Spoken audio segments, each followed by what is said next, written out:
Cek sound 1 2 3. Halo semuanya, selamat datang di Barski Channel. Kick.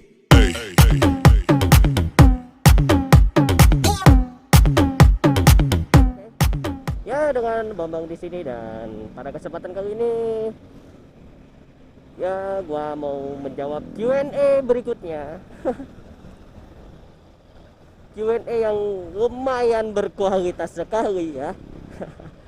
Lumayan sangat-sangat berkualitas ini pertanyaannya ya.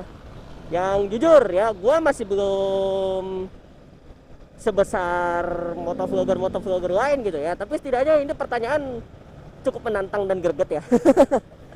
Oke, pertanyaannya gini ya, tips jadi motovlogger itu seperti apa? Oke ya, ini pertanyaan langsung dari salah satu motovlogger yang sudah sukses ya.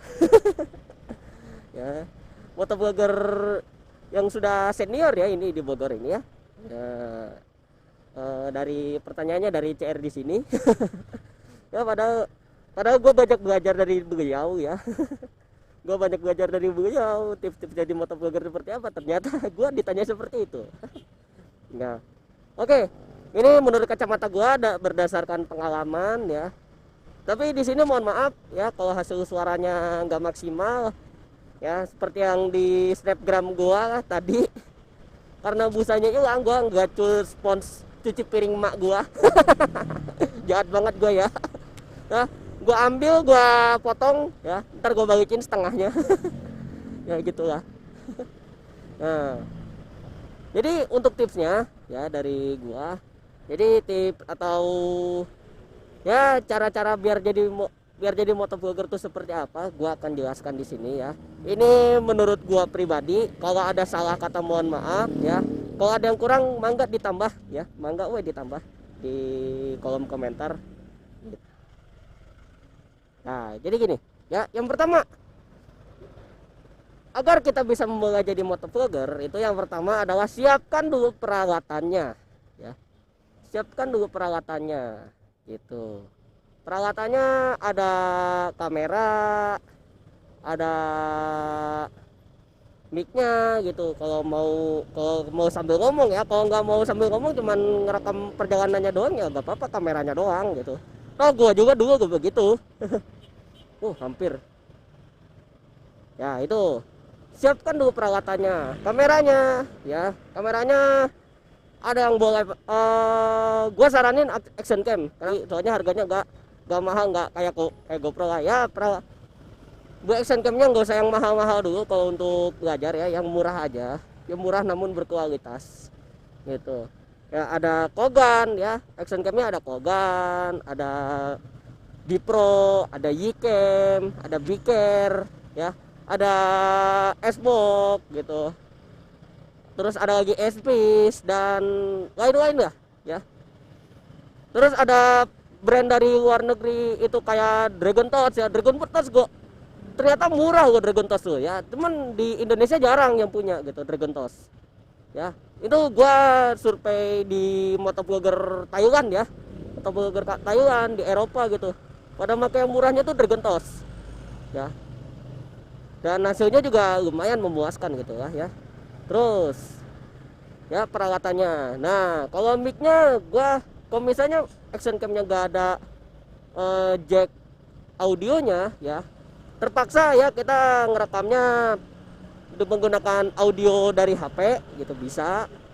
Kalau misalnya pengen di mode action cam-nya bisa aja di mode gitu ya, tidak ada nggak bisa gitu, kecuali beberapa action cam yang sulit untuk di mode karena sebenarnya udah ada adapternya sekelas GoPro atau U4K gitu ya. Itu sulit, sekalipun itu berhasil tetap malah lebih banyak minusnya daripada plusnya ya gitu. Gue sarankan action cam yang murah aja ya, karena yang murah itu bisa di mod gitu ya, bisa di mod ditambahin jack audionya. Syukur-syukur ada yang udah ada jack audionya kayak S-Box sama Bipro gitu ya. Dragon Touch juga sama gitu yang ada di luar negeri gitu. Nah, terus berikutnya yang kedua, setelah peralatannya udah ada, adalah kita niat dulu nih ya, niat mau buat kontennya apa gitu. Niat mau buat kontennya apa. Kalau mau buat konten motovloggernya itu ya sekitar perjalanan atau mengabadikan momen gitu ya, fokus aja ke situ. Tapi kalau misalnya pengen tips sharing atau cerita-cerita nggak antara jelas atau tidak jelas gitu ya, nggak masalah, yang penting niatnya dulu, niat untuk membuat kontennya itu. Nah maka dari itu ya, kalau kalian udah punya peralatannya tapi nggak niat, rugi itu ya, mubazir itu peralatannya ya. Jadi gitu. Jadi niat dulu ya. Setelah diniat, baru yang ketiga itu adalah kita konsep dulu ya, kita konsep materi yang dibahas itu seperti apa ya. Kalau misalnya konsepnya tersusun dengan rapi, itu lebih baik, lebih afdol gitu ya, lebih utama daripada yang abstrak atau enggak random gitu ya, random istilahnya ya. Kalau gue bahasanya sih abstrak gitu ya, asal yang penting buat konten gitu. Itu konsepnya seperti itu, nggak masalah, yang penting terkonsep ya, tersusun gitu. Nah jadi pertama peralatan, kedua niatnya, ketiga konsepnya, yang keempat itu kita bagian untuk sebelum kita upload ke YouTube-nya itu kita lakukan editing ya, lakukan editingnya seperti apa. Kalau di HP kita bisa gunakan KineMaster ya, kalau gue bacanya sih KineMaster gitu. Gue bacanya KineMaster, kalau orang bilang KineMaster gitu atau apa lah ya. Terus ada Cyberwing Power Director gitu ya. Kalau di laptopnya itu ada Sony Vegas ya, ada Premiere Pro, ada Filmora gitu ya. Editing ya, untuk kita proses dulu mana video yang harus diupload, mana video yang harus kita potong gitu ya.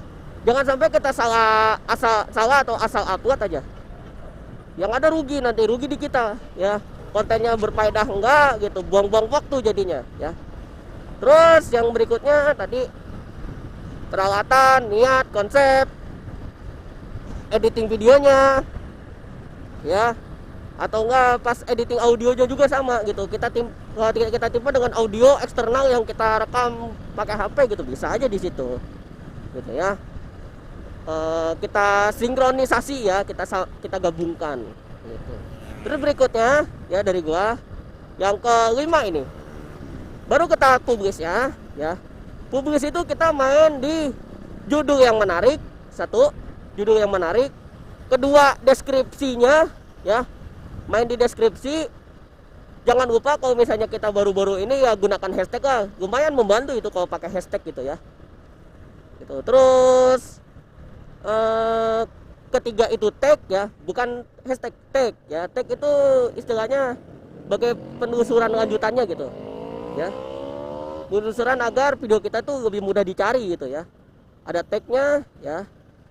Keempat itu thumbnailnya ya, thumbnailnya harus menarik, dan gua di sini gua paling belum ahli gitu dalam membuat thumbnail gitu, tapi setidaknya gua sarankan seperti itu, thumbnail ya. Thumbnail sederhana pun bisa jadi besar gitu ya, apalagi dengan thumbnail yang menarik gitu.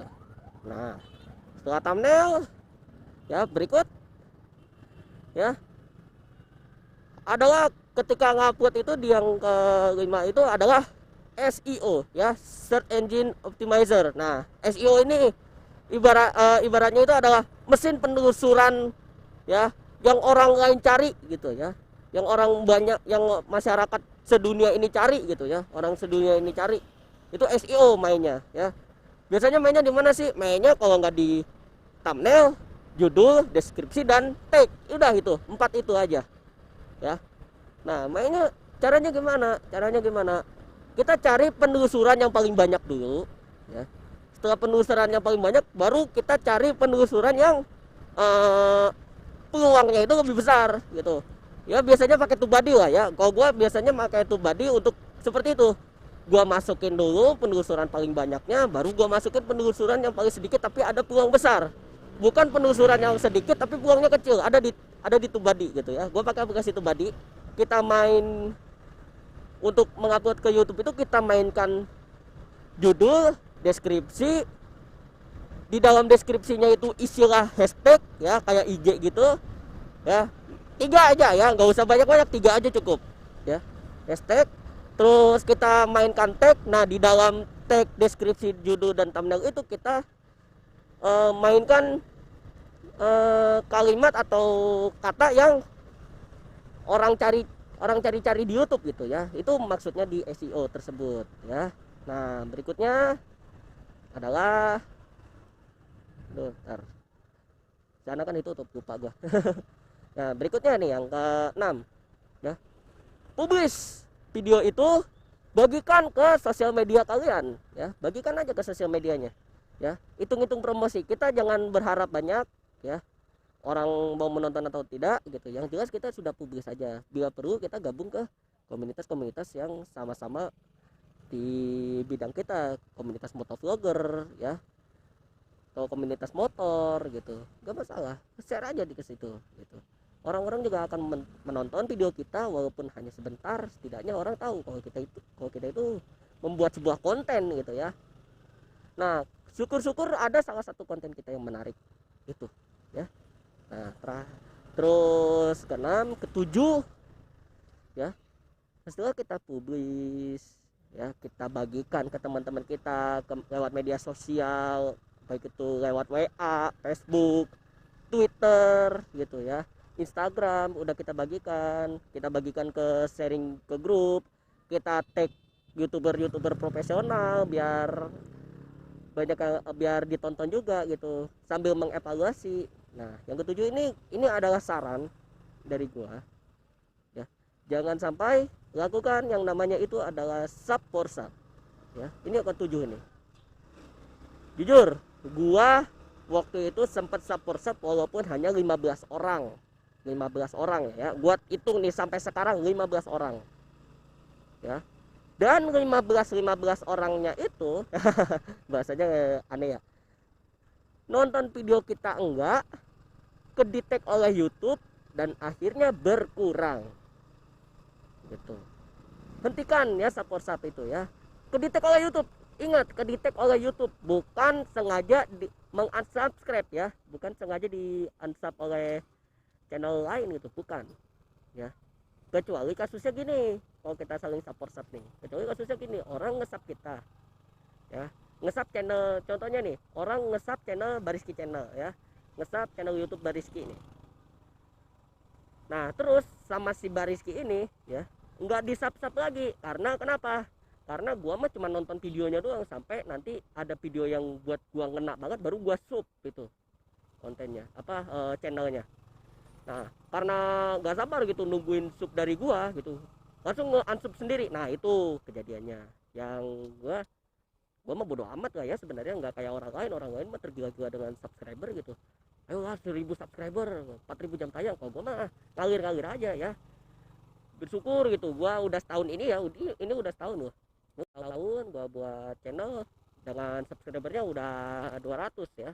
Walaupun bisa dibilang channel gue tuh berkembangnya nggak terlalu ekstrim gitu ya, berkembangnya masih di bawah standar gitu, tapi setidaknya gue bersyukur udah berbagi gitu, udah mau berbagi gitu ya. Ditonton alhamdulillah, di like alhamdulillah, di subscribe gue bersyukur gitu ya. Intinya ya, kalau misalnya nih yang support nih, kalau misalnya ada orang nawarin lu sub balik gitu ya, nawarin lu sub balik, kita cukup oke ya, jawab oke, tapi kita tonton aja dulu channelnya, kita tunggu sampai beberapa konten ya, biar nggak kedetek nih, biar nggak kedetek spam sama YouTube nih, biar nggak kedetek spam. Kita tonton aja beberapa video ya, kita baru subscribe-nya kapan, di lain waktu, bisa seminggu kemudian, bisa sebulan kemudian gitu, nggak masalah kan. Kita jadinya tahu, wah channelnya menarik nih, jadi bahan koreksian nih buat channel kita nih. Nah, itu baru kita subscribe aja ya, biar tahu update-nya tuh seperti apa di channel tersebut gitu ya. Nah, jadi gitu ya, makanya gue nggak tergila-gila melakukan support sub, kecuali yang waktu itu yang 15, ujung-ujungnya channel gue balik lagi ke 0 subscriber lagi. Gue waduh, stres gue waktu itu ya. Tapi bersyukurnya dengan subscriber yang mengalir ini ya, nggak pakai hasil begituan gitu, hanya modal sharing ya. Itu subscriber gua udah sekian ini ya, udah 200 perak. Ya gua bersyukur banget lah ya, yang penting gua punya konten yang menarik sedemikian rupa ya. Terus terakhir dari gua yang 8 adalah kita komentar di video orang, di video channel lain dengan positif, ya. Dengan positif seperti apa? Bisa kita berikan dukungan, semangat bro, hati-hati di jalan gitu, boleh.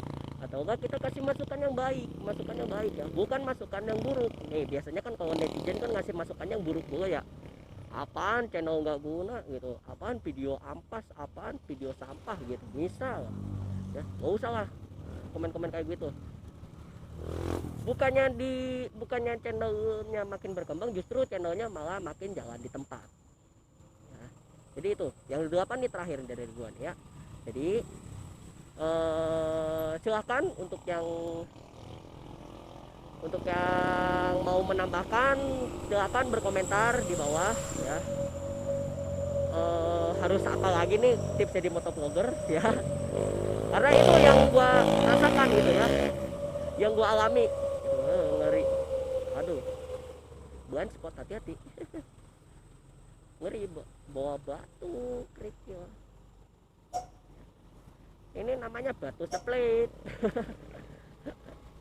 Nah ya, jadi itu aja dari gua. Terima kasih telah menonton. Jangan lupa like video ini jika Anda suka. Dislike aja kalau enggak ya.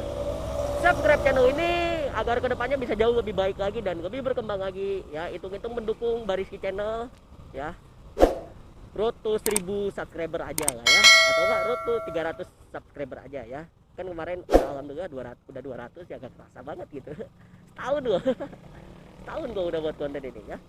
Jadi itu aja. Terima kasih telah menonton. Sampai ketemu lagi di